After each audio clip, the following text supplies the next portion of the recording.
Hello dear students, welcome to this session of History, Chapter 4, What Books and Burials Tells Us. In this, we will learn that there are 4 types of Vedas: the Rig Veda, the Sama Veda, the Yajur Veda and the Atharva Veda. So, we'll learn about the Rig Veda. It is the oldest Veda and was composed about 3500 years ago. The Rig Veda includes more than 1,000 hymns called Sukta or well said. These hymns are in praise of various gods and goddesses. Three gods are especially important, which are the Agni, the god of fire, Indra, a warrior god, Soma, a plant from which a special drink was prepared. Most of the hymns were composed, taught, and learned by men. A few were composed by women. The Rig Veda is in Old and Vedic Sanskrit. The Rig Veda was recited and heard rather than read. It was written down several centuries after it was first composed and printed less than 200 years ago. The oldest Veda is the Rig Veda, composed about 3500 years ago. The Rig Veda includes more than 1,000 hymns called Sukta or well said. These hymns are in praise of various gods and goddesses. Some hymns are of Rig Veda are in form of dialogues between sage and rivers. That is Vishwamitra and two rivers, Beans and Satluj. River Bean and Satluj were worshipped as goddesses. The three gods are especially important: Agni, the god of fire, Indra, a warrior god, and Soma, a plant which a special drink was prepared. The hymn was composed by rishis. Priests taught students to recite and memorize. Most of the hymns were composed, taught, learned by men. A few were composed by women. How historians study the Rig Veda? Some of the hymns in the Rig Veda are in the form of dialogues. This is part of one such hymn, a dialogue between a sage named Vishwamitra and two rivers, Beans and Satluj, that were worshipped as goddesses: cattle, horses, and chariots. There are many prayers in Rig Veda for cattle, children, especially sons, and horses. Horses were used in battles. Battles were fought for land, water, and to capture people and cattle. There was no regular army, but there were assemblies where people met and discussed matter of wars and peace. Most men took part in wars and also chose leaders. Wealth was kept by the leaders. Some were given to the priest and the rest was distributed amongst the people.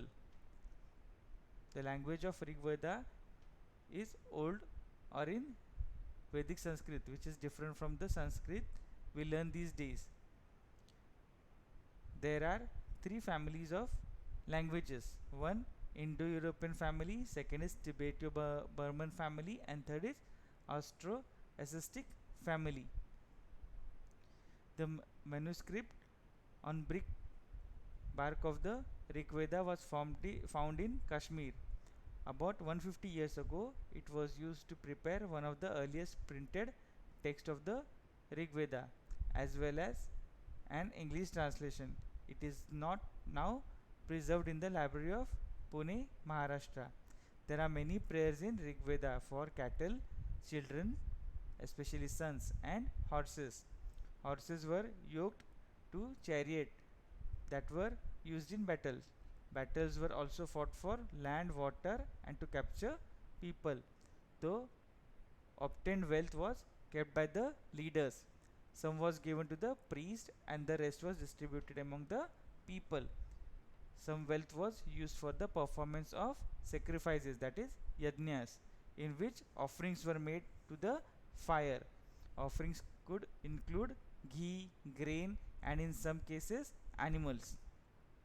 In Vedic age, there were no regular armies, but there were assemblies where people met and discussed matter of war and peace. They also chose leaders who were often brave and skillful warriors. The people were described on the basis of work they did, the language they spoke, the place they belonged to, their family, their communities, and cultural practices. Words to describe people in Rig Veda. There are two groups who are described in terms of their work. The priests, who were also called Brahmins. They used to perform various rituals. The Rajas, they did not have capital cities, places, or armies, nor did they collect taxes. Sons did not automatically succeed fathers as Rajas. Two words were used to describe the people or the community as a whole. One was Jana, the other was Vish. The people who composed the hymns described themselves as Aryas and called their opponents Dasas or Dasyas.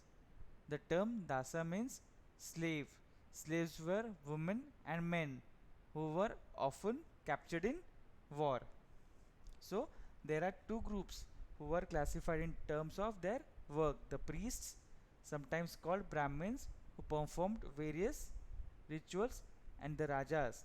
Rajas were different from what we think in present time. They did not had capital cities, places or armies, nor did they collect taxes. Sons did not automatically succeed fathers as Rajas. General people were called from two names, Jana and Vish. The word Jana is still used in Hindi and the word Vaishya comes from Vish. The people who composed the hymns described themselves as Aryas and called their opponents Dasas or Dasyas.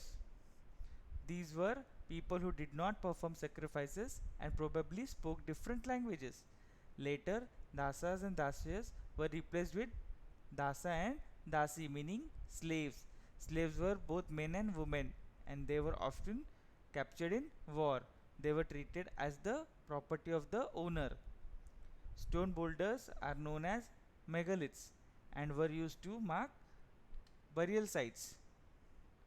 The practice of erecting metallic megaliths began about 3000 years ago and were prevalent throughout the Deccan, South India, and in Northeast and Kashmir. So, salient sentinels, the story of the megaliths. Big stone was known as megaliths, which were arranged by people and were used to mark burial sites. The practice of erecting megaliths began about 3000 years ago and were prevalent throughout the Deccan, South India in the northeast and Kashmir. All burials have some common features. The dead were buried with distinctive posts which are called black and red ware. Finding out about social differences. Objects are found in with the skeletons. So archaeologists think that these objects may have belonged to the dead person. There were differences in statues amongst the people who were buried. Rich people were buried with more gold, beads, stone beads, copper bangles, etc. Whereas poor people were buried with only a few pots. Some megaliths are found on Earth's surface, whereas some are underground. Sometimes archaeologists find a skull of stone boulders or a single large stone standing on the ground. These are the only indications that there are burial beneath. Generally, the dead were buried with distinctive pots, which were called black and red ware. There were also found tools and weapons of iron and sometimes skeletons of horses, some equipments and ornaments of stone and gold. Different types were found in different burials. Some burials have more objects such as objects of gold, stone, copper, conch shell, whereas some only have pots. Were some burial pots meant for certain families? People belonging to the same family were buried in the same place. Stone circles or blunders placed on the surface served as signposts to find the burial site so that people could return to the same place where they wanted to. A spatial burial at Inamgao. It is a site on the river God, a tributary of the Bhima, where adults were buried in the ground. They were laid out straight with the head towards the north. Vessels that probably contained food and water were placed with the dead person. Sometimes megaliths contain more than one skeleton. This indicates that the people perhaps belonging to the same family were buried in the same place at different times through potholes. The other burial site in Amgao was occupied between 3600 to 2700 years ago. It is a site on the river God, a tributary of Bhima, where the dead people were buried in the ground, laid straight with the head towards north. Sometimes burials were also within the houses. The vessel containing food and water were placed with the dead. After seeing the skeleton, it can be found out whether the dead is child or young, men or women. But there are some problems. How can we identify the found skeleton is of a girl or boy?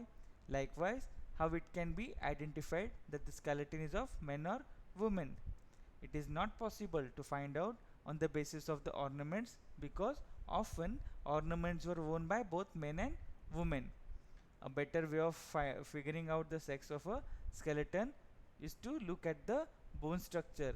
The hip of the or the pelvic area of women is generally larger to enable childbearing. About 2000 years ago, there a famous physician named Charaka who wrote a book on the medicine known as Charaka Samhita. Occupation of Inamgao. Archaeologists have found seeds of wheat, barley, rice, pulses, millets, peas, and sesame. So, these have been cultivated in agriculture. Cuts in the bones of many animals show that they have been used as food. Fruits such as bear, amla, jamun, dates, and a variety of berries were used as fruits. So, what was found in Inamgaon site? The grain like wheat, barley, rice, pulses, millets, peas, and sesame. Animals like cattle, buffalo, goat, sheep, dog, horse, ass, pig, sambar, spotted deer, blackbuck, antelope, hare, and mongoose. Aqua like crocodile, turtle, crab, and fish.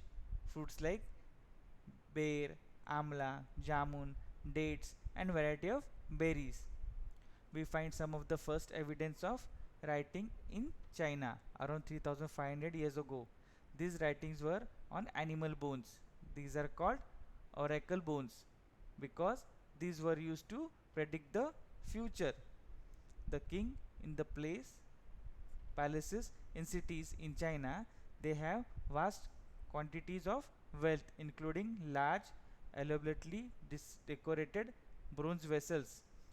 However, they did not know how to know the use of iron.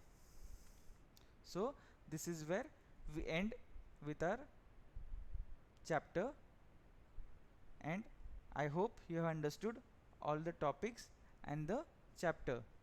So, as usual, I request you to read the chapter in the textbook, underline the spellings, write them 5 times in your notebook, read the slides in the video and listen to the video carefully. So, see you in the next session for question and answers. Till then, Bye and take care.